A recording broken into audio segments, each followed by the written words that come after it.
자, 이제 성립 시기는 이렇게 보시면 되고요. 그러면 이제 확정 시기가 나오죠. 언제 내가 낼 세금이 구체적으로 확정이 되느냐. 이거 되게 간단합니다. 이 납부 방법만 알면 돼요. 신고 납부란 말을 이해를 하시면 우리한테 신고하고 돈을 내란 얘기잖아요. 왜 우리한테 신고하고 돈을 내라고 한다겠어요? 그 매매 사실 자체를 누구밖에 몰라요. 매매 당사자만 아니까 니네가 얼마에 사고 팔았는지 신고를 하는 얘기예요. 그래서 그럼 만약에 여러분이 1억의 물건을 취득을 했어요. 그럼 여러분 신고를 하시면 돼요. 은평구에 신고하면 되죠. 그런데 여러분 꿈이 있어요. 난 꿈이 있어요. 무슨 꿈? 다운계약서 써보는 게 평생의 꿈이에요. 이번에 꿈을 이루기 위해서 1억에 사면서 다운계약서를 쓰기로 했어요. 1억에 사가지고 요거를 1억에 신고하면 되는데 다운 쓰기로 했죠? 근데 너무 떨려가지고 처음에는 쫄아가지고 어떻게 많이 못하고 9,900에 신고를 했어요. 100만원 다운 써가지고 신고를 했어요. 자, 이러면 은평구에서 1억에 사서 9,900에 신고하면 이거 받아줄까요? 안 받아줄까요? 자, 다른 표현을 해볼게요. 내가 이걸 1억에 샀는데 당사자가 합의해서 9,900의 계약서를 쓰고 이걸 9,900으로 신고를 하면 은평구청에서 내가 1억에 샀는지 9,900에 샀는지 알 수 있다 없다? 없지. 없잖아요. 매매 당사자만 아니까 나한테 신고하라고 했잖아. 물론 나중에는 알 수 있죠. 나중에 걸리면 근데 그건 나중 문제잖아. 신고할 당시에는 당사자만 아니까 은평구는 모르니까 9,900에 신고하면 그냥 뭐해? 받아서 세율 곱해서 세금고지서 만들어 부가세 붙여서 주면 우린 돈을 내면 되는 거야. 결론 신고 납부 주세는 그래서 내가 뭐 하면 신고할 때 뭐가 돼요? 납세 의무가 확정이 되는 거야. 이게 끝나는 거죠. 그럼 납부 방법 알면 되잖아. 취득세, 양도세가 신고 납부 주세니까 얘는 언제 확정이 된다? 신고할 때 확정이 된다. 그죠? 자, 근데 재산세 종부세는 우리가 세금을 계산하지 않죠. 보통징수 고지서가 나오잖아. 그럼 재산세 누가 계산해? 은평구청에서 김모 씨 10만 원, 이모 씨 20만 원. 그러면 그거로 낼 세금이 확정이 되고 우린 돈만 내는 거죠. 그래서 보통징수 조세는 뭐 할 때? 과세권자가 결정할 때 확정이 된다. 그럼 납부 방법 알면 얘는 간단합니다. 이쪽 부분이 크게 복잡할 건 없죠. 자, 이렇게 해서 얘는 간단하게 정리하시면 되고요. 자, 여기는 이제 요거는 3월 1월 달에 할 거예요. 이게 이제 또 예배 규정이거든요. 좀 더 가면 이건 좀 복잡해지죠. 요 개념이 안 쓸 때 하면 좀 헷갈리니까 이거 보시고. 자, 여기까지가 이제 총론 파트는 거기까지만 일단 할 거예요. 이번 파트는. 그리고 나머지 다 1월 달에 할 건데, 자, 그러면 이제 원래 취득세를 먼저 해야 되는데 소득세 파트를 먼저 하겠습니다. 왜냐면 양도세가 중요하기 때문에 얘가 순서는 큰 의미 없어요. 앞에 거 먼저 하나 뒤에 거 먼저 별도로 구분되어 있기 때문에 큰 의미는 없거든요. 나중에 할 건데 일단 얘를 먼저 할게요. 기본서 288페이지 288페이지를 먼저 보시면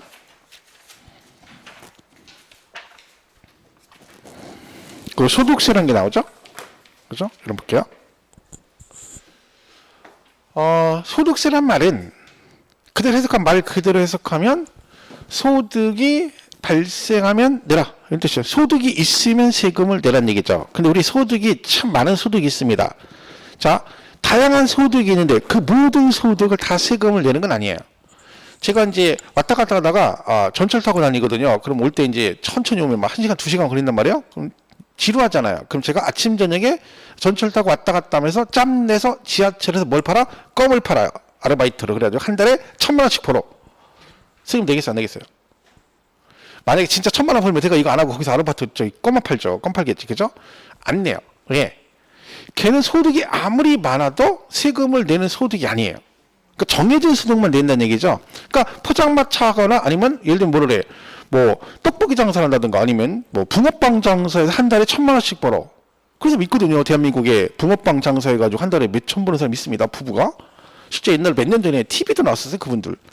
그러니까 남편이 이쪽에서 하고 부인은 저쪽에서 따로 독립체산지를 운영해요. 근데 붕어빵 장사가 얼마나 맛있나. 그냥 딱 오면 붕어빵 장사 나오기 전에 사람이 줄을 서 있어. 거기서 장사를 하니까 항상. 반죽에서 나온 벌 줄 서 있어. 그리고 그분은 화장실도 못 가요. 왜? 사람이 안 줄어. 그러니까 계속 반죽 다 떨어질 때까지 붕어빵 굽는 거야. 그러니까 한 달에 하루에 최소 붕어빵을 그 반죽을 다 팔면 50만 원 정도 된대요. 최소. 그럼 부인도 저쪽에 사잖아. 둘 100만 원이잖아. 한 달에 얼마야? 3천이요. 그런 게 알찐 거요. 세금 한 푼도 안 내고. 세금 내? 안 내요. 포장마차는 세금 안 내면 노점이잖아. 그죠? 그런 거는 거라니까. 괜히 막 돈 들여가지고 이런 데서 식당에다가 막 인테리어 때려 바꾸면 해가지고 사업 안 되면 망하면 인테리어 비용 깨져, 또 그 철거하려면 비용 들어가. 네 여건은 딱 좋죠. 만약에 붕어빵에서 안 돼. 그럼 철거하면 되잖아. 어떻게? 네 여건 끌고 오면 되거든. 그럼 철거한 거잖아. 그죠? 그리고 다시 와서 뭐라 그래요? 와플빵을 한번 해볼까? 그럼 다시 끌고 와서 또 하면 되고. 그죠? 또 망하면 또 끌고 오면 되고. 얼마나 좋아. 그리고 돈도 안 내고 세금도 안 내고. 그죠? 그런 걸 해야 되는 거죠. 그래서 우리 세법상 세금을 낸 소득은 이렇게 8가지로 정해져 있습니다.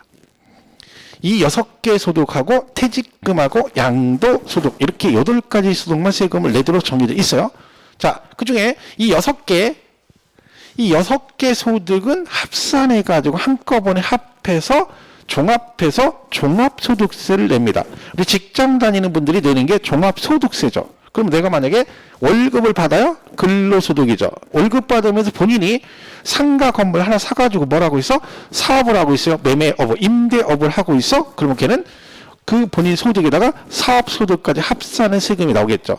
은행에다 돈 많아가지고 넣어놨던 이자가 발생해요? 그런 거 다 합산해서 한꺼번에 세금을 계산합니다. 이런 걸 외우신 분이 있는데, 2배사 근영기, 이걸 왜 외우는지 모르겠어요.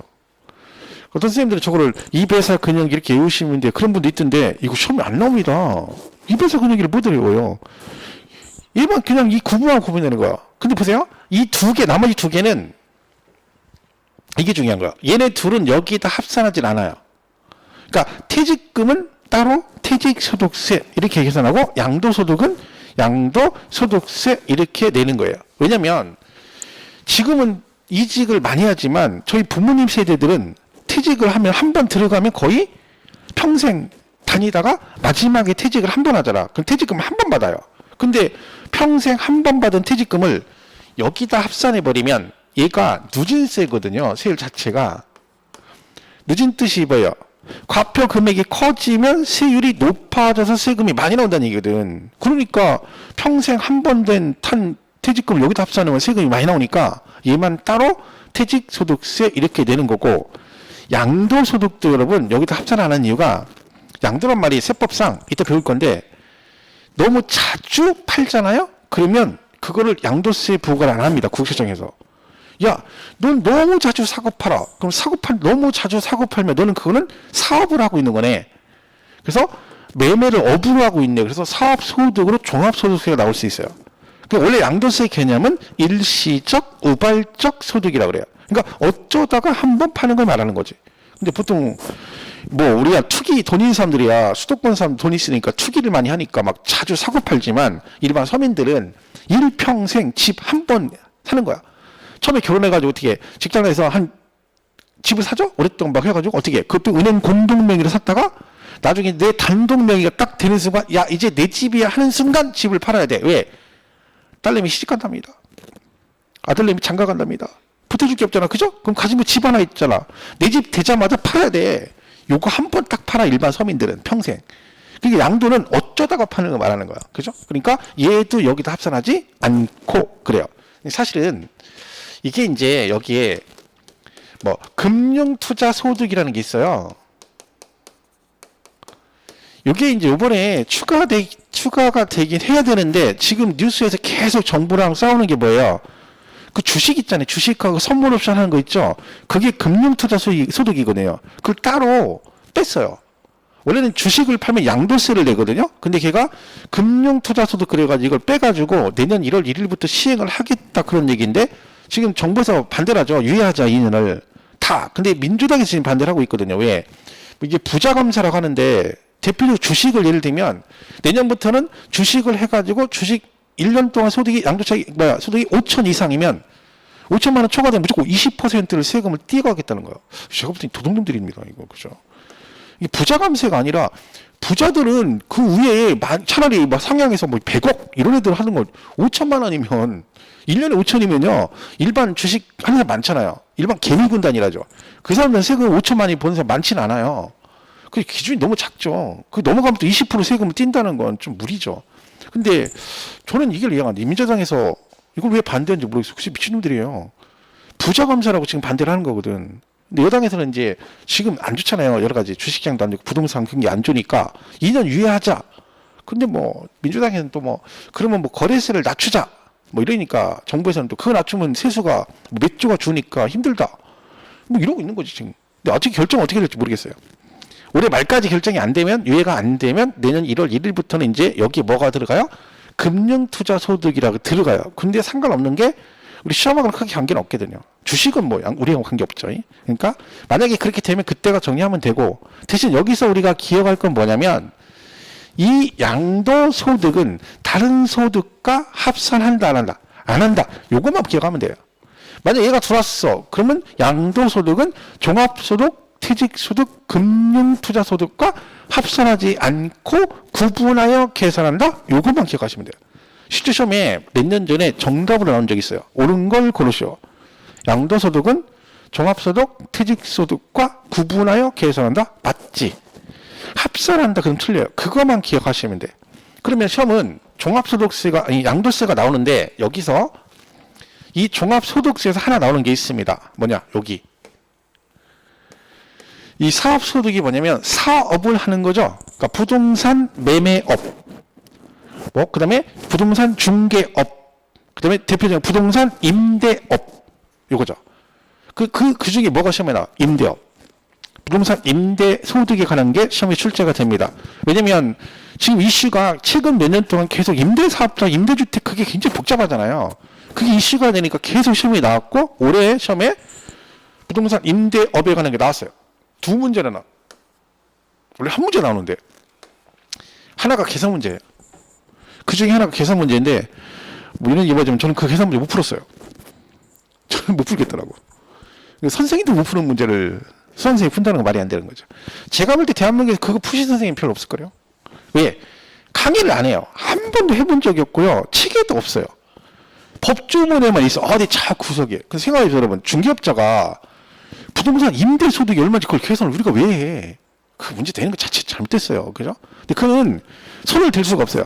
그런 계산 문제가 진짜 좋은 문제예요. 왜? 보자마자 모르겠어. 뭔지 처음 보는 문제야. 그게 다 찍어버리거든. 그게 진짜 좋은 문제예요. 아니, 도전할 염두를 보내. 그냥 여러분이 한번 풀어볼까? 그런 생각조차도 못하게 만드는 거. 보자마자, 이건 아니야. 이런 문제가 진짜 좋은 문제예요. 여기 죽이는 거야. 딱 보니까, 한번 해볼 만한 것 같아. 그러고 이제 그런 거, 꼬시는 거죠. 이리 와, 이리 와니까, 가다가 빠져나오니까 발 빠져가 못 나오는 거예요. 이제 그리고 반드시 빠져나오니까 그것 때문에 시간 다 가가지고 이제 못 푸는 거야. 계산 문제 찍는 거라고 했잖아요. 저는 찍으라고 계속 1년 12달 얘기를 해요. 찍으면 되는 거예요. 근데 이걸 하나 찍어야 되지. 근데 또 하나가 나왔는데, 이론으로. 사실 걔는 충분히 풀 수 있었습니다. 왜냐면 그 간주 임대료 가는 거는 굉장히 많이 강조를 했고, 이 조건만 잘 보시면 된다 그랬는데, 뭐 걔가 정답이었는데, 문제 풀 때 왜 문제 푸는 게 어려운 줄 아세요?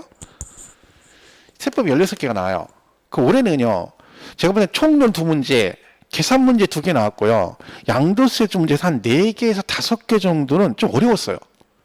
근데 결론은 항상 제가 하는 얘기가 있어요. 아무리 시험이 어려워도요, 최소 8개에서 10개는 맞을 수 있어요. 그러니까 기본으로 공부하는 사람들은. 왜? 그게 나오거든, 무조건. 근데 왜 얘를 못 맞출까요? 여기, 이 어려운 문제 있죠. 여기에 꽂힌 사람 얘를 틀리는 거야. 왜? 얘 때문에 멘붕이 온 거야. 여기서 이제 훅 간 거야. 근데요, 그 문제를 잘못 푸는 거야. 이런 거 나오잖아. 그런 건 무조건 제끼해야 돼요. 안 배운 거야. 그런 건 뭐 신경 쓸 거 없이 제끼해야 돼요. 그러고 나서 문제를 풀었어야 되는데, 계산 문제 이런 데 꽂혀가지고 막 짜증 이빨이 났어, 이미. 그럼 밑에 거 안 보여요. 눈이 캄캄한데 이제 앞이 캄캄하지. 그래서 못 맞추는 거야. 근데 그걸 패스했으면 제가 볼 때 10개는 맞을 수 있어요. 10개는. 진짜 쉬운 문제도 많았고. 근데 못 맞는 거야. 왜? 얘 때문에 그런 거야. 절대 그러지 마세요. 어려운 문제는 어차피 우리를 풀으라고 낸 게 아니라 걔네가 찍으라고 낸 거야. 왜 찍으라고 낸 문제를 풀라고 그래요? 걔가 찍으라 한 건 찍어주는 문제. 그리고 맞으라고 낸 문제는 맞추고 우리는 안 떨어져요. 근데 공부를 그렇게 한다니까. 시험 볼 때도 그렇고. 그럼 안 되니까. 그러니까 1년 동안 얘기하거든요. 문제 푸는 건 요령이거든요. 딱 봤을 때 뭐부터 봐야 돼? 이건 패스. 얘는 풀지 말아야 돼. 그런 문제를 빨리빨리 하고 넘어가 줘야 돼요. 근데 막 그걸 계속 풀려고 붙잡고 늘어지니까 안 되는 거지. 계산 문제 보자마자 훅 가가지고 이제 이미 열 받았지. 뭐 그 전에 이미 받았어요. 그 전에 언제? 공법 시간에 이미 받았어. 그 전 시간에. 공법 때문에 짝 이빨이 난 거지. 이제 포기한 거지. 그리고 이제 그 다음 시간에 세법을 본단 말이에요. 근데 앞에 또 공시 보니까 또 지적 등기 막 그지 같거든.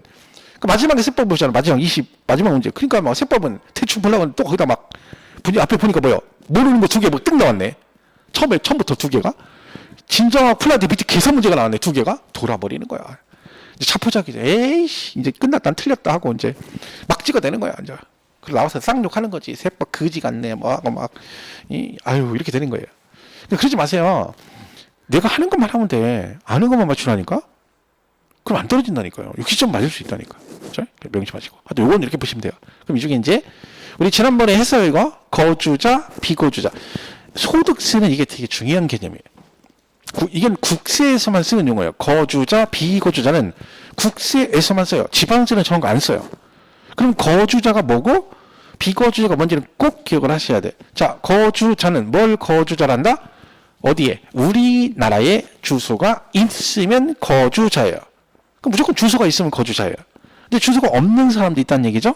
없는데도 거주자가 되는 경우도 있다. 뭐다? 얘가 1년 중 우리나라에 며칠 이상, 183일 이상, 1년 365일이라고 했잖아요. 반 따가면 182.5일이고요. 반올림해서 1년 중 반 이상 우리나라에 있었어. 그럼 너는 뭐다? 거주자가 된다는 얘기지. 그럼 거주자 기준은 둘 중에 하나네요. 주소가 있으면 무조건 거주자, 주소가 없어도 며칠 이상, 183일 이상 거소를 둔 자는 거주자를 하고, 비거주자는 주소도 없고 거수도 없는 자를 비거주자 그럽니다. 둘의 차이가 뭐냐? 거주자는 국내 소득과 국외 소득에 대해서 납세 의무가 있습니다. 그 무슨 얘기냐면 우리는 거주자잖아요. 근데 우리가 잠깐 외국에 나가서 뭐 예를 들면 라스베가스 가서 옛날 손희창 장모님처럼 이렇게 해가지고 라스베가스 뭐 당첨돼서 100억을 벌었어. 복권 당첨됐어. 그러면 우리나라에다 세금을 내야 돼요. 왜? 나는 뭐야? 거주자니까 우리나라뿐만 아니라 외국에서 손을 버는 것도 우리나라에다 세금을 내라. 이런 뜻입니다. 근데 비거주자는 우리나라에서 버는 소득은 세금을 내야 된다. 이런 뜻. 차이가 그거예요. 그럼 여러분 보세요. 유현진이 하나이글스 투수인데 걔가 미국에 가 있죠. 근데 이번에 들어왔단 말이었거든. 이제 걔 수술하고 나서 와이프랑 들어왔어요. 그럼 유현진은 거주자일까요? 비거주자일까요? 비거주자예요. 걔는 우리나라에 현재 주소가 없어요. 왜? 미국에 가 있잖아. 그죠? 주소 없죠. 그럼 걔가 1년 중에 우리나라 183일 이상 안 있어요. 한국에 들어와도 나가지. 왜 그럴까요? 얘가 184일 이상 있어버리면 미국에서 돈 버는 거 한국에 세금을 내야 되는 거야. 그죠? 그러니까 걔들이 김하성에도 그렇고 다 들어오잖아. 그러면 한국에 들어오기는 몇 달 있다가 무조건 나가요. 왜? 절대로 183일 이상 안 있어요. 우리나라에. 다시 들어오더라도 해바뀌고 들어오는 거지. 왜? 이것 때문에 그런 거야. 이게 엄청 크잖아. 그럼 만약에 그럼 유현진이가 한국에 세금 어마어마하게 내야 되거든요. 미국에다가 세금 냈지만 또 내야 된단 말이야. 그러니까 걔네들이 들어와도 며칠 이상 안 있어. 183일 이상은 안 있는 거야. 근데 그냥 있는 것 같아도 애들이 다 알고 있는 거지. 뻔하죠. 그죠? 자, 그러면 여기서 우리가 그거 배웠잖아요. 납세지 배웠었죠. 세금을 어디다 내느냐. 근데 국세는 사람 중심이라고 했잖아요. 그 세금 어디다 낸다 했어. 그 사람의 주소지 관할 세무서 주소지가 없으면 거소지 그랬죠. 근데 그거 말했잖아요. 외우는 거 아니라고. 외워도 얘하고 연관지라고 했잖아. 왜? 거주자는요. 주소가 있는 애가 거주자잖아요. 그럼 주소 있는 거주자는 세금을 어디다 내야 돼? 주소지다 내야 되고 주소지가 없는 거주자는 뭐가 있어? 거소지가 있잖아. 그럼 이거 어디다 내야 돼? 거소지관할 세무서예요. 그래서 이게 따라가는 거예요. 이렇게. 거주자는 주소지관할 세무서, 비거주자는 주소가 없는 거주자는 거소지관할 세무서가 납세지다. 근데 여러분은 이거를 열심히 외우죠. 얘도 외워요. 그러니까 얘하고 얘를 따로 별개로 분리해서 따로따로 외우면 둘 중에 하나는 못 맞춰요. 근데 그럴 필요가 없잖아. 이거 할 때 얘를 같이 연관지면 주소니까 주소 있으면 주소지관할 세무서, 없는 애는 거소지니까 거소지관할 세무서. 그럼 틀릴 일이 없지. 항상 묶어서 같이 기억하셔야 돼. 그러면 비거주자는 이런 얘기잖아요. 졸려 안 졸려 안 졸려 안 졸려 졸리가 누가 봐도 비거주자죠. 근데 우리나라에 주소가 아무것도 없잖아요. 근데 보세요. 비거주자도 우리나라에서 소득이 발생하면 세금을 내야 돼. 졸리가 만약에 한국에서 CF 찍어가 돈을 벌었다. 그럼 어떻게 돼? 세금 내고 가야 되는 거야. 그런데 줄리가 세금을 내잖아요. 근데 이렇게 되는 거지. 비거주자가 우리나라에 소득이 있다는 얘기는 일반적으로 상식적으로 봤을 때 그 나라에서 사업을 하니까, 일반적으로 사업 같은 걸 하니까 소득이 발생할 거야. 일반적인 거죠. 그러니까 얘는 뭐야? 사업을 하고 있다. 그러면 그 사업장 소재에다 세금을 내는데 얘가 사업을 하진 않아요. 근데 와서 뭐요? CF 같은 거 찍을 수 있죠. 그러면 얘는 뭐야? 사업장은 없지. 근데 그럼 어떻게 돼? 그 소득이 발생한 장소에다 세금을 낸다. 이런 뜻입니다. 그래서 얘가 비거주자는 국내 사업장 소재지 없으면 뭐 소득이 발생하는 장소를 납세지로 한다. 비거주자는 그러니까 뭐가 나올 수 없어. 주소지 이런 말이 나오면 돼, 안 돼? 안 되는 거예요. 그럼 만약에 이렇게 시험에 이렇게 나왔었죠. 비거주자는 어디다? 주소지가 날 세무서다 세금을 낸대. 그럼 만약에 졸리가 우리나라에서 돈을 벌었는데 세금 어디다 낸다는 거예요? 지네 주소지 어디? 미국에다가. 말이 안 되잖아. 얘네들 나올 수가 없잖아요. 이 말이. 왜? 얘는 애초에 주소나 거소가 없는 애잖아. 그러니까 그걸 잘 이해해서 이렇게 대입해서 정리를 하셔야 하잖아요. 오래 간다니까. 그래야 기억이. 자, 그래서 이렇게 이 개념 자체가 중요합니다. 거주자, 비거주자. 그러니까 앞으로 이제 국세 파트 할 때 거주자, 비거주자가 나오면 얘는 그 집에 살고 있는 사람 이런 식으로 하시면 안 되고, 아, 요 얘기구나. 아, 얘는 이 얘기구나라고 이해를 하셔야 돼요. 자, 요게 이제 기본적인 개념이고요. 추가로 자, 이런 게 있어요. 과세기간이라는 게 있어. 아까 세금 부과 기간이라고 했죠? 자, 소득세는 과세기간이 언제 나겠어요? 1년. 언제부터 언제? 1월 1일부터 요 12월 31일을 뭐라 그래요? 과세기간이라 합니다. 자, 근데 만약에 돌아가시면 세금을 낸다 안 낸다? 만약에 돌아가셨어요. 그럼 세금 내야 돼 안 내야 돼? 내야 돼요. 돌아가셔도 그냥은 못 가서 세금 무조건 내고 가셔야 돼요. 이미 가셨어. 그래도 내야 돼요. 나 이미 갔다니까 그래도 내야 돼요. 누가 내? 상속인이 내야 돼요. 여러분 생각해 보세요. 만약에 돌아가시면 세금을 안 내도 된다. 법이 그렇게 돼 있다. 그러면 대한민국에 세금 낼 사람 한 명도 없습니다. 왜? 이건희 회장이 돌아가셨잖아. 그럼 그 양반이 그 앞에 세금이랑 뭐 있었을 거 아니에요. 그죠? 이미 가셨어. 그럼 세금 안 내도 돼. 다 그렇게 하지. 그럼 사업하는 사람 누구 앞으로 사업자를 내? 그 집안의 최고령자 앞으로 사업자를 내가지고 모든 세금을 일부러 체납을 하는 거죠. 그리고 뭐만 기다려? 이 양반 갈 때까지만 기다려. 가셨어? 그러면 납세금 소멸 냈죠? 폐업 신고하고 다시 뭐 하면 돼? 그 다음 고령자 앞으로 사업자 내고. 그럼 동생이 나한테 형 차례야. 그럼 제가 최고령자라는 얘기죠. 그럼 제 앞으로 사업자 내고 내 동생은 뭐 기다려? 우리 형 언제 가나? 저 형 빨리 가야 돼. 이러고 기다리고 있겠지. 그럼 누가 세금을 내겠어요? 아니에요. 그런 건 상속이. 부채도 뭐가 돼요? 상속이 됩니다. 그러니까 무조건 세금을 내야 되는 거지. 그러니까 우리가 이런 경우 있잖아요. 부채가 더 많을 수도 있거든. 예를 들면 상속 재산이 10억인데 부채가 12억이야. 그러면 그걸 상속을 받아버리면 10억으로 퉁치는 게 아니라 10억 퉁치고 남은 2억을 떠내야 돼요. 그럼 잘못하면 상속받고 오히려 부채가 늘어날 수 있는 거지. 근데 그런 경우는 우리가 이제 뭐 한다 그래 일반적으로? 상속을 포기한다 그러죠. 상속 포기. 근데 여러분 상속을 포기하면 어떻게 되냐? 본인만 살아요. 그게 안 없어져요. 상속을 포기하면 4순위까지 넘어가요. 이게 순위가. 1순위가 자식하고 배우자예요. 그 포기했어. 2순위가 부모님이에요. 3순위는 형제, 형제자매. 4순위는 사촌. 사촌까지 넘어가요. 사촌까지. 그래서 거기까지 가는 거야. 1순위가 포기하면 2순위 넘어가 버리는 거야. 그죠? 좀 조심을 해야 되죠.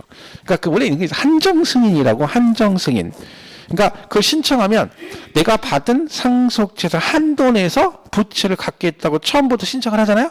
그러면 상속 10억, 부채 12억이잖아. 그럼 10억으로 퉁치고 끝나요. 그러니까 그게 애매할 때는 뭘 신청하면 돼? 가정법원에다가 한정승인을 신청하면 그냥 그걸로 퉁치고 끝나는 거야.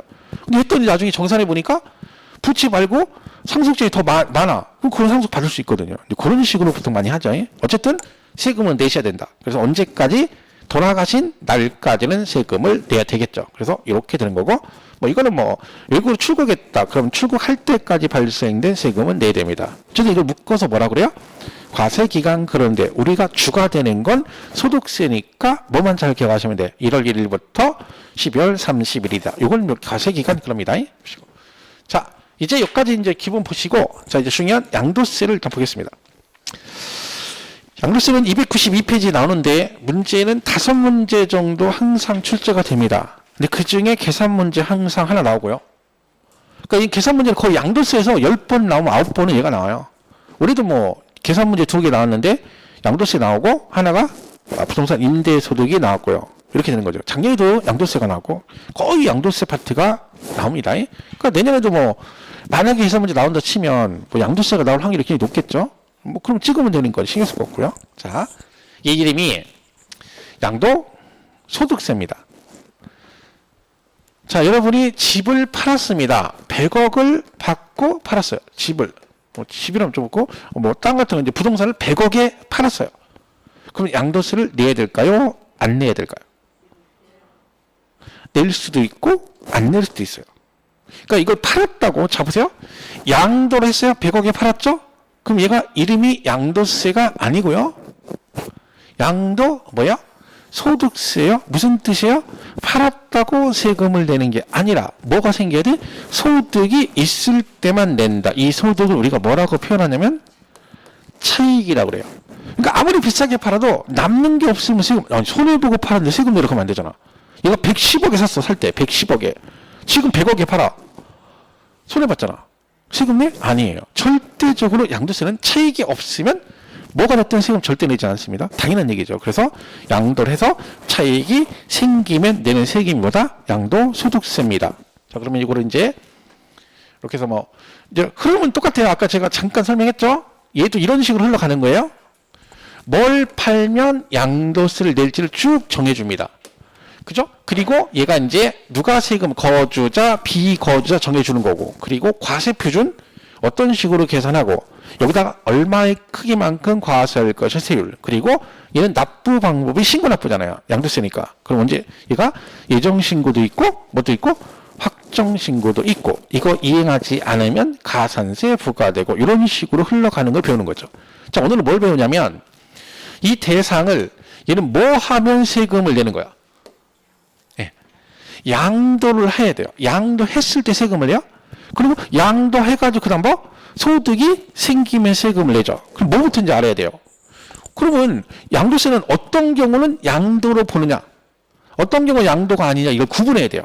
만약 얘가 양도에 해당이 안 되면 세금을 낼 일이 없겠지. 근데 법에서는 이런 경우는 양도로 보고 이런 경우는 양도로 보지 않는다라고 구분해놨어요. 시험이 되게 많이 나오죠. 물론 최근에 시험에 출제가 안 돼서 그러지 과거는 되게 많이 나왔어요. 최근에 안 나온 이유가 내가 볼 때는 요즘에 단답형이 짧은 지문이 안 나와요. 지금 몇 년 전부터는 세법 기준이 길어졌어요. 지문이 길어졌어요. 과거에는요, 30회 이전에는요, 막 대상 같은 거 해가지고 1번, 뭐 지상권, 전세권 막 이래가지고 그런 거 많이 냈거든요. 28회 이후로 그런 식의 문제가 없어졌어요, 거의.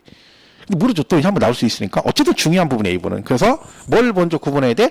어떤 경우 양도로 보고 어떤 경우는 양도로 보지 않느냐. 이게 이제 중요합니다. 기본적인 얘기죠. 자, 그걸 볼 건데, 자, 보시면, 이거 뭐 특징은 지금 볼 것 같고요. 이렇게 돼 있어요. 그러면 양도란 말이 용어 정의가 있겠죠? 자, 이렇게 됐어요, 용어 정의가. 법조문이. 양도란, 그렇죠? 자산에 대한, 여기 뭐라고 됐어요? 등기 등록과 관계없이, 이렇게 됐어요. 그러니까 양도는 뭐랑 관계없다는 거야? 등기를 했느냐 안 했느냐 관계없다는 얘기야. 그 세법은요, 등기를 했건 안 했건 허가를 받았건 안 받았건 소득이 있으면 무조건 뭐 해야 돼? 세금을 내야 됩니다. 자, 그래서 매도 교환 현물 조치 어쩌고 해서 그 자산을 뭐 유상으로 사실상 이전하는 걸 뭐라 그래요? 양도 그럽니다. 근데 이게 양도는 여러분 법인도 부동산을 팔 수가 있고 개인도 팔 수가 있죠. 그러면 법인과 개인이 둘 다 부동산을 팔았어요. 그럼 법인은 양도소득세를 내느냐? 아닙니다. 양도소득세는 개인만 내는 거예요. 법인은 뭘 내요? 법인세를 내는 거예요. 법인세. 그러니까 우리가 양도소득세 그러면 누구랑 관계된 거예요? 개인이. 그죠? 우리가 등기 등록과 관계없이 뭘로? 유상으로 이전하는 걸 뭐라 그래? 양도 그래요. 그럼 잘 보세요. 여기서 제일 중요한 단어가 뭐냐면 그러면 어떤 경우 양도로 부르냐? 양도가 뭐라고요? 이게 중요한 거야. 그러니까 내 부동산을 상대방한테 줬는데 그냥 주면 안 되고 반드시 뭘 받아야 돼? 대가를 받아야 돼요. 유상의 뜻이 뭐야? 대가를 받아야 돼요. 그럼 그 대가가 우리 집 팔면 되게 보통 뭘 받아요? 뭘 받고 팔아요? 돈 받고 팔잖아. 유상 이전이잖아. 내가 부동산을 상대방한테 이전했는데 그냥 준 게 아니라 대가를 받고 줬으니까 유상 이전이니까 양도세를 내는 거야. 양도인 거야. 그러면 그 유상이란 말은요, 돈만 금전만 얘기하는 건 아니죠. 그게 금전이 될 수 있고 물건하고 서로 바꿀 수도 있고 지분을 받을 수도 있고 다 틀리죠. 그러니까 유상의 뜻은 금전만을 의미한다라고 생각하면 안 돼요. 대가가 있느냐, 그게 돈이 될 수 있고 물건이 될 수 있고 지분이 될 수 있다는 얘기지. 그러니까 중요한 건 결론, 얘가 양도로 보느냐 안 보느냐는 뭘 가지고 판단해요? 유상이냐 아니냐를 가지고 판단한다는 얘기지. 조금 제풀어 보세요. 집을 팔았어요. 그러면 뭘 받고 팔아요? 돈 받고 팔죠. 그럼 얘는 양도예요. 금전 받고 팔았다. 그죠? 자, 이렇게 보세요. 자, 매매했어. 이렇게 가불이 이렇게.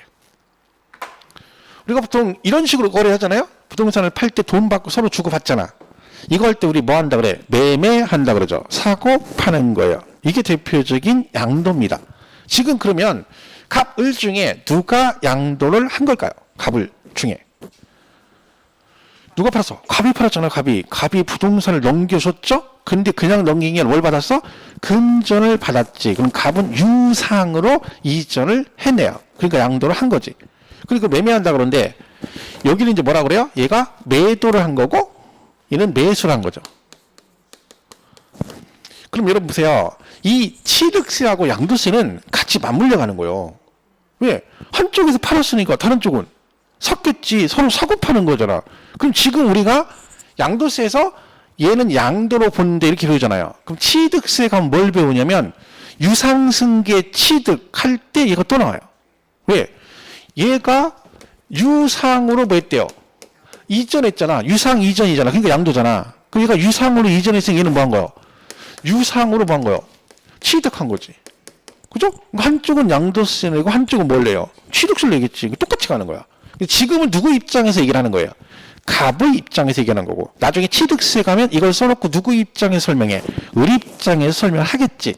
사고 파는 거니까. 그죠? 자, 그래서 얘는 양도세를 내고 얘는 취득세 납세가 있겠죠. 이렇게 되는 거고. 자, 교환은 뭐예요? 물물 교환이잖아요. 물물 교환. 얘 토지와 을의 건물을 서로 주고 받았어요. 지금 그럼 보세요. 갑 입장에서는요, 토지를 줬는데 그냥 준 게 아니라 대가를 뭘 받았어? 건물 받았죠? 유상 이전이지. 얘도 똑같죠. 얘는 건물을 상대방 넘기고 대가로 토지를 받았죠. 우리 상식적인 얘기잖아요. 교환은 물물 교환이니까 어떻게 돼? 내 거 주고 동시에 상대방 거 주고받는 거잖아요. 그러니까 양쪽 다 사실은 취득과 동시에 뭐가 되는 거예요? 양도가 되는 거죠. 한 취득과 동시에 양도라고 주고받는 거니까. 그죠? 양 당사자 그럼 다 뭐가 돼요? 양도세와 취득세 납세가 있는 거지. 그죠? 이게 교환이고. 그럼 얘는 지금 다 유상인데 얘는 금전을 대가로 받아서 그걸 매매한다 그런 거고, 얘는 물건하고 물건을 받아서 교환하기 때문에 유상인데 걔를 뭐라고 표현하고? 교환이라고 표현하는 거죠. 자, 이번에는 현물 출자라는 게 있습니다. 자, 이거는 그러면 해석을 해보면 출자라고 돼 있잖아요. 출자. 출자가 뭐야? 투자한다는 얘기죠. 근데 보통 우리가 투자할 때는 뭘로 해? 돈으로, 자본금, 금전으로 투자를 하잖아요. 근데 얘는 뭘로 했다는 얘기야? 현금이 아니라 현물로 했다는 얘기야. 뭐? 물건으로 투자했다는 얘기지. 그러니까 A라는 법인에 투자하고 싶은데 내가 돈이 없는 거야. 근데 여러분이 여기 연신내가 앞에 저기 상가 건물이 하나 있어요. 그럼 그 법인에도 뭐라 그래요? 야, 내가 여기 상가 건물이 한 10억 정도 하는데 시가 이걸로 내가 투자할게. 그런 얘기야. 그러면 10억짜리 건물을 걔한테 넘겨주고 대신 뭘 받아요? 그 회사 지분, 주식을 받는 거지. 투자했으니까. 그죠? 그런 얘기야. 그러면 얘가 이렇게 해서 여기다 투자 이렇게 했다는 얘기죠. 그럼 지금 갑 입장에서는 뭐예요? 부동산을 넘겼는데 그냥 넘긴 게 아니지. 대가 받았지. 이번에 뭘 받았어? 주식을 받았네. 그걸 뭐라 그래? 현물 출자 그러는 거야. 그럼 쟤는 양도를 한 거고 이 법인은 뭐 한 거야? 현물 출자 형식으로 취득한 거지. 주식 주고 취득한 거잖아. 그죠? 그러니까 얘도 유상 취득 같이 가는 겁니다. 그 얘는 양도세 이렇게 되는 거지. 자, 대물변제는 이 말뜻 해보면 변제래요. 변제란 말이 뭐예요? 빚을 갚았다는 얘기지. 뭘로 갚았다는 얘기야? 대물. 뭘로? 물건으로 대신 갚았다 이런 뜻이에요. 그러니까 우리가 공부하실 때 법조문은요, 그 단어 용어가 나오잖아. 근데 대부분의 법의 용어는 한자로 돼 있어. 한문으로. 한자로 돼 있죠. 그러니까 그거를 가만히 해석을 해보면 그게 대충 무슨 얘기인지를 알 수 있어요. 그러니까 막 외우는 것보다 같이 외우더라도 그 용어 자체를 분석해서 거기다 대입해버리면 나중에 혹시 생각이 안 나도 대충 그 단어만 해석을 해봐도 대충 이런 뜻이구나 생각이 나는데 그냥 대물변제는 뭐 변제로 이렇게 외워버리면 나중에 대물변제가 설명이 나와도 무슨 말인지 모르거든요. 근데 민법이 다 법과목이잖아요. 대부분이 학교는 빼고는. 그러니까 용어를 가능하면 그런 식으로 하는 게 좋죠. 아까 제가 소액징수 면제 그랬잖아요. 소액징수 면제를 이처럼 이게 아니라 소액은 징수를 하지 않는데 이런 얘기잖아. 그 말뜻은 그러면 어쨌든 뭔지 모르지만 작은 금액은 징수를 안 하겠다는 뜻이네. 그럼 그 작은 금액이 2,000원 미만을 말하네. 이렇게 생각하는 거지. 그 2,000원 미만이면 재산세 징수를 안 한다는 뜻이네. 가능하면 그런 식으로 하는 게 더 훨씬 기억은 오래 가죠. 용어만 봐도 되니까. 할 수 있으면 그렇게 하는 게 좋긴 하죠. 자, 그럼 얘는 물건으로 변제를 했어요. 빚을. 자, 그럼 얘가 양도란 얘기인데 왜 그러느냐? 이런 거죠. 이렇게. 자, 이렇게 됐어요. 자, 이렇게 돼 있는데 자, 보세요. 이런 얘기지. 여러분이 친구한테 돈을 빌렸어요. 근데 돈을 못 갚아. 현금이 없어. 날짜가 됐는데. 그러니까 어떻게 빚을 갚아야 돼. 돈이 없으니까 뭘로? 야, 내가 지금 돈은 없는데 5억을 빌렸는데 지금 현재 현금이 없으니까 내가 지금 5억 상당의 부동산이 하나 있거든. 그러니까 네가 이 돈 대신 이걸로 대신 받을래? 그 얘기야. 그럼 상대방은 받겠죠. 왜? 안 그러면 돈을 못 받게 생겼잖아. 그 얘는 좀 돈을 빌려주고 뭘로 받았어? 물건으로 받았어. 현금으로 받은 게 아니라. 자, 그럼 여러분은 친구한테 돈 5억을 빌려가지고 빚을 갚았는데 현금이 아니라 뭘로 갚았어? 현재 여러분 가진 부동산으로 대신 변제를 한 거죠. 자, 근데 잘 보세요. 양도는 반드시 유상 이전이어야 된다 했잖아. 그럼 여러분이 부동산 넘겨준 거 맞아요? 근데 친구한테 돈 받은 건 없잖아. 부동산 넘겨주고 빚을 갚았더니 친구가 뭐래? 고맙다고 그냥 갔네? 그럼 나는 받은 게 없죠. 근데 왜 양도일까요, 여러분? 자, 이거 똑같은 거야. 친구한테 5억을 갚아야 되잖아. 그러면 여러분이 만약 5억짜리 건물 있죠? 그 건물 5억짜리를 다른 사람한테 5억을 받고 팔아가지고 그 돈으로 친구 빚을 갚은 거고 똑같은 거야. 왜? 어차피 채무가 변제가 된 거잖아. 그러니까 다이렉트로 뭘로 줘도 물건으로 직접 주더라도 네 채무가 변제가 된 거니까 대가가 있는 걸로 본다는 뜻입니다. 그래서 대물 변제도 뭘로 본다? 양도로 본다. 이런 뜻입니다. 그래서 우리가 대물 변제를 좀 더 가면 나중에 이걸 조심해야 돼요. 위자료. 위자료 있죠. 뭐 정신적 위자료가 될 수도 있고 대표적인 게 이혼할 때 위자료 주는 거잖아요. 자, 이혼할 때 위자료를 갖다가 뭘로 주면 부동산을 주게 되면 세법은 양도로 봅니다. 보통 근데 위자료 주잖아요. 위자료 줄 때 뭐 집이나 뭐 땅 같은 걸로 주잖아. 근데 그러면 양도세를 낼 수도 있습니다. 왜? 세법은 위자료 주는 건 이혼할 때 주는 것도 뭘로 봐? 대물 변제로 봐요. 위자료니까 원래는 현금으로 주는 게 맞는 거야. 근데 물건으로 줬으니까 대물 변제로 보는 거지. 그래서 얘도 양도에 해당이 됩니다. 그럼 얘가 잘못하면 양도세를 낼 수도 있다는 얘기지. 그래서 보통 이제 어떻게 하냐면 이게 나오면 나중에 이런 게 있어요. 재산분할. 그러니까 재산분할 청구라는 게 있어요. 이 재산분할 청구를 해가지고 하면 양도를 안 봐요. 재산분할 청구 뜻은 뭐냐면 부부가 둘이 같이 살면서 돈을 벌었어. 재산이 늘어났어. 근데 그 늘어난 재산은 혼자 번 게 아니라 같이 버는 걸로 봐요. 그러니까 결론 뭘로 봐? 부부 공동재산으로 보는 거야. 근데 부부 공동재산인데 이제는 우리가 헤어져야 할 시간 잘 있거나 나는 간다 하면서 제가 제 가방을 들고 나가는 거야. 원래 내 거잖아, 그거는. 그죠? 그런 걸 자기 거 가져가는 걸로 보는 거야. 재산보다는. 그래서 걔는 양도로 안 봐요. 그러니까 반드시 뭐가 들어가야 돼? 재산분할 청구로 인한 소유권 이전은 양도가 아니다. 그러니까 만약에 위자료를 이혼하면서 주잖아요. 그럼 와이프한테 등기를 넘겨줄 때 우리 등기 원인을 기록하잖아요. 그 등기 원인을 위자료로 인한 소유권 이전 그러면 안 되고 뭐라고 해야 돼? 재산분할로 인한 소유권 이전 해야지 양도세를 안 내는 거야. 왜? 재산분할은 자기 거 찾아가는 걸 본다. 근데 그 재산분할 대상은 전 재산은 아니고요. 결혼하기 전건 해당사항 없어요. 왜냐면 결혼하기 전에는 각자 자기가 가지고 있는 거 부인이나 남편이 기여한 바가 없잖아. 근데 이제 예를 들면 뭐 김태희하고 B가 결혼했는데 걔네 둘이 양쪽에 원래부터 재산이 있었단 말이야.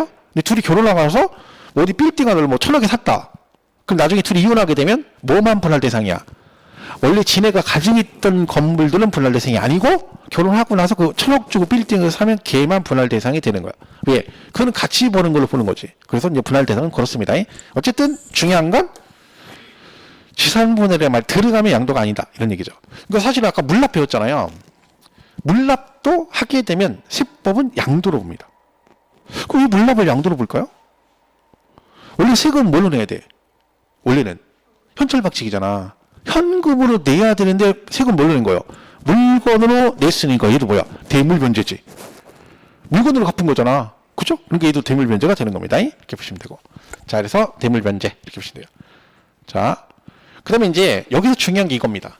오늘 하는 것 중에 되게 중요해요. 이 부담보증이라는 말이 진짜 많이 나와요. 뭐 많이 들어봤을 거예요. 뭐 이렇게 그냥 자식한테 증여를 해주려고 하는데 증여세가 많이 나오니까 뭐 부담보증을 하면 세금이 덜 나온다. 뭐 이런 얘기를 많이 들어봤죠. 근데 그 얘기인데 보세요. 이 단어를 잘 보세요. 얘가 증여를 했어요. 여러분 증여는 공짜로 주는 거죠. 증여는 공짜로 주는 거잖아. 이건 대가가 없지. 그러니까 양도가 아니라 뭘래요?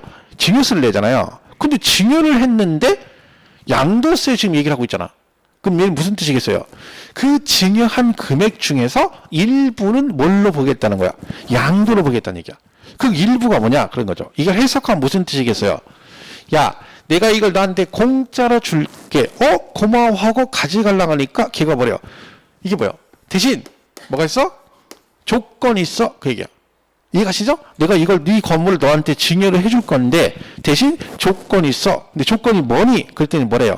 네가 내 대신 뭐예요? 뭔가를 부담하는 조건부로 너한테 증여해 주겠다. 그런 얘기죠. 내가 이 건물을 너한테 줄 건데 얘가 은행에서 채무 돈 빌린 게 있어. 저당권 설정된 거. 그걸 네가 내 대신 뭐 떠안는 조건부로 내가 증여해 주겠다. 이게 말 뜻이 뭐야? 부담부 증여 뜻입니다. 그러면 단어만 놓고 봤을 때 얘가 증여를 한 거잖아요. 그죠? 증여를 했는데 그 중에 일부를 뭘로 본다는 거야? 양도로 보겠다는 얘기지. 그럼 뭘 양도로 보겠다는 얘기야? 뭔가 부담하는 조건부로 증여하면 전체 증여한 금액 중에서 그 부담하기로 한 그 부분은 증여가 아니라 뭐 양도한 걸로 보겠다. 이런 얘기입니다. 자, 그래서 우리가 이제 내용을 설명하면 이런 거예요. 자, 얘가 5억짜리 토지를 갑이 가지고 있다가 을한테 증여를 해줬어요. 5억짜리를 증여해줬어. 근데 얘가 갑이 뭐래? 을한테 조건을 걸은 거지. 내가 5억짜리를 너한테 줄게. 대신 조건이 있어. 그게 뭐야? 내가 이거 살 때 은행에서 대출받은 금액이 있어. 얼마? 2억. 그러니까 지금 이건 채무 누구의 채무예요?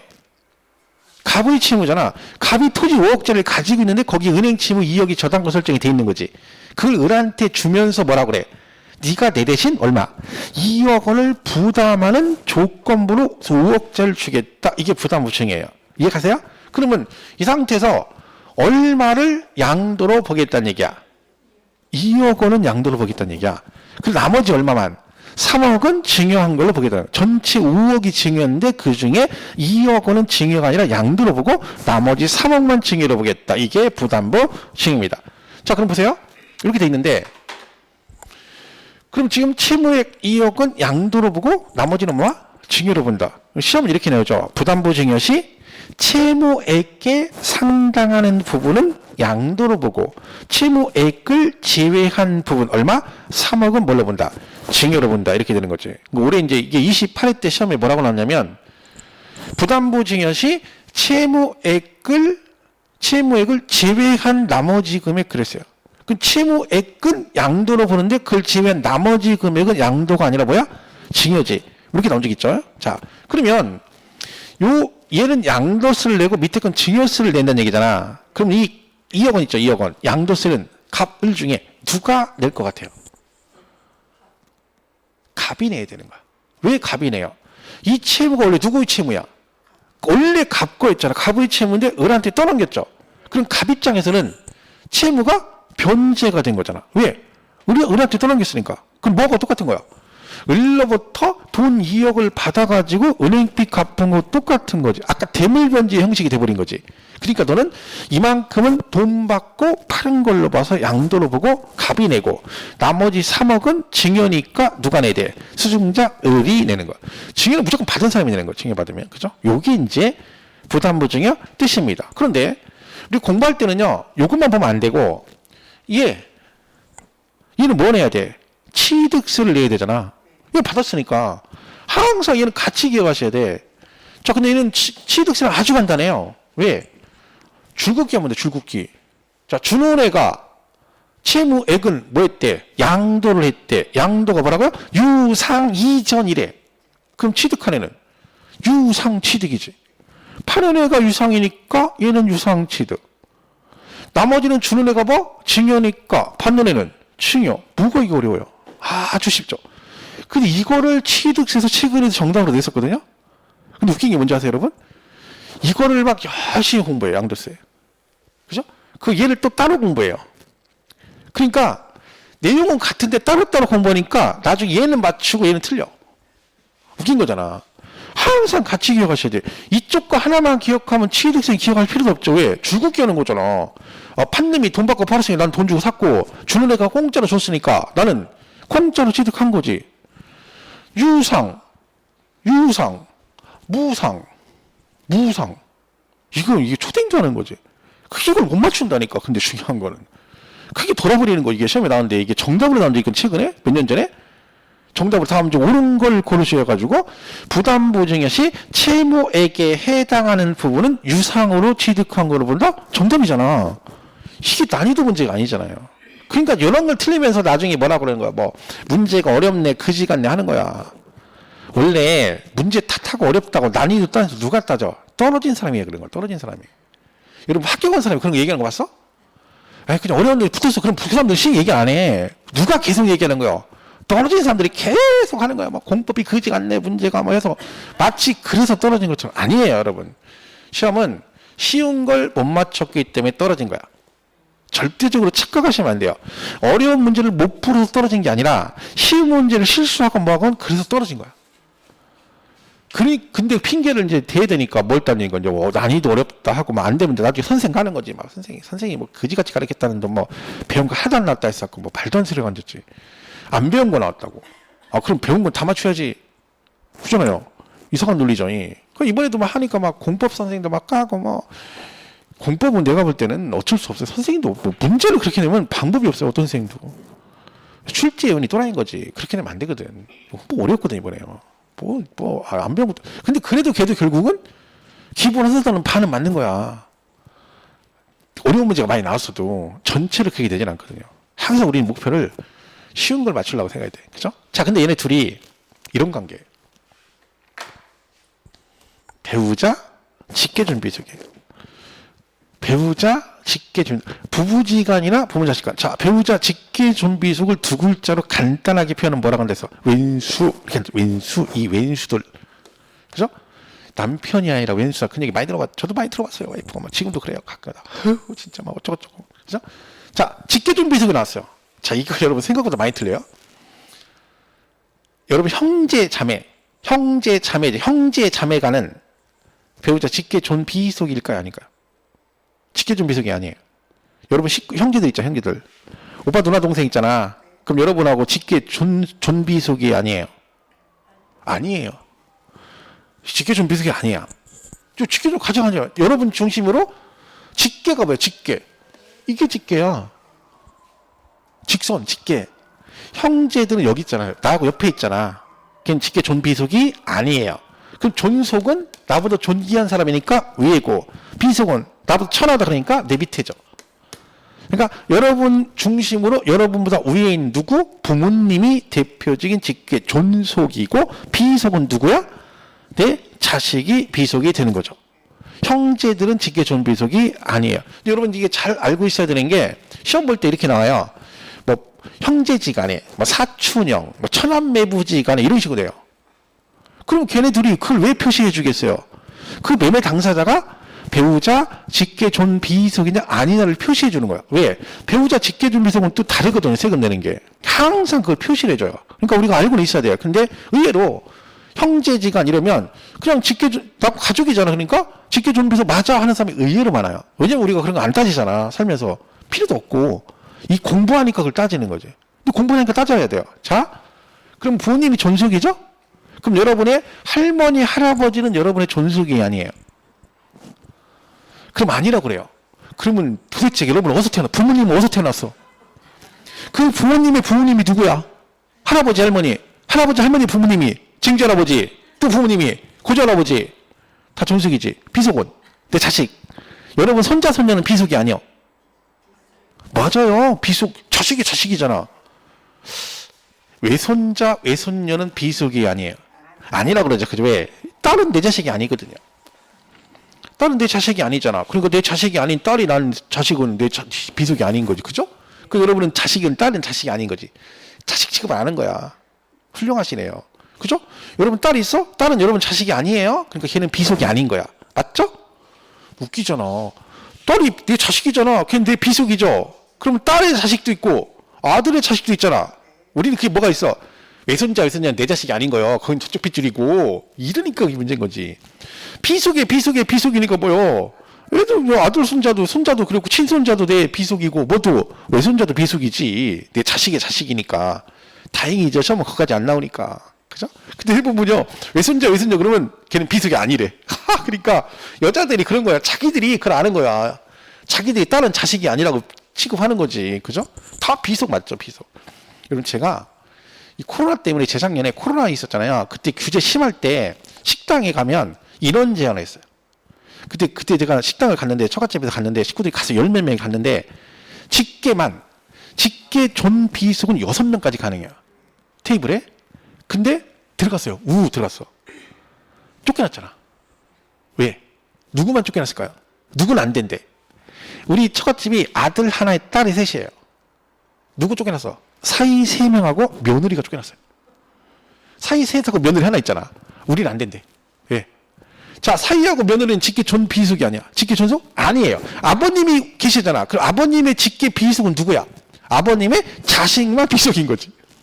우린 자식이 아니잖아. 그러면 거기 누구는 들어갔어? 거기 손자 손녀 있거든요. 손자 손녀. 그 처남 아들 딸 있단 말이야. 걔는 들어갔어. 왜? 걔는 직계 비속이잖아. 근데 나하고 며느리하고 아들 셋은 며느리 셋하고 아니 아들 셋 사이 셋하고 며느리 하나는 밖에 들고 서 있는 거야. 맞는 말이잖아. 왜? 우리는 뭐가 아니야? 직계비속이 아니에요. 왜? 며느리는 직계비속 아니잖아. 자식만 기고 사이는 아니라니까. 내가 골 때렸다니까. 그래가지고 그러니까 이제 불만이 많은 거죠. 막 그러니까 제가 옆에서 저는 이제 배운 게 있으니까 맞다고 식당 주의하는 게 맞다고. 근데 보통 사람은 뭐라 그래요? 야 우리 가족인데 무슨 비속이야. 막 우기는 거지. 근데 우길 게 아니에요. 이게 맞는 말이거든. 왜 그때 그 우기면 막 몇백만 원씩 과태료 물었었어요. 막 누가 신고하고 그래가지고 식당 주인이 되게 예민한 거야. 안 된다는 거야. 내가 나오라고 해서 맞다고 나오시라고. 근데 막 열받아가지고 계속 싸우려고 그러고. 아니지. 그래서 그때 느꼈네. 야, 씨, 우리 비속이 아니구나. 자, 우린 핏줄이 아니구나. 그런 거 뭐야? 피가 안 섞였잖아. 그죠? 우린 아버님 피가 안 섞였잖아. 그러니까 우리는 비속이 아닌 거야. 그게 웃긴 거죠. 이게 되게 중요한 개념이에요. 잘 보셔야 돼요. 자, 그럼 보세요. 부부지간이거나 부모 자식 간의 거래를 했대요. 이 얘기야. 쉽게 말하면 남편이 본인 소유 부동산을 와이프한테 돈을 받고 팔았대. 그럼 상식적으로 생각해 보세요. 와이프가 돈 주고 사? 남편 걸? 말이 안 되잖아. 만약에 샀다 쳐봐. 그럼 그 돈을 주면 그게 제 돈인가요? 아니잖아. 그러니까 상식적으로 뭐야?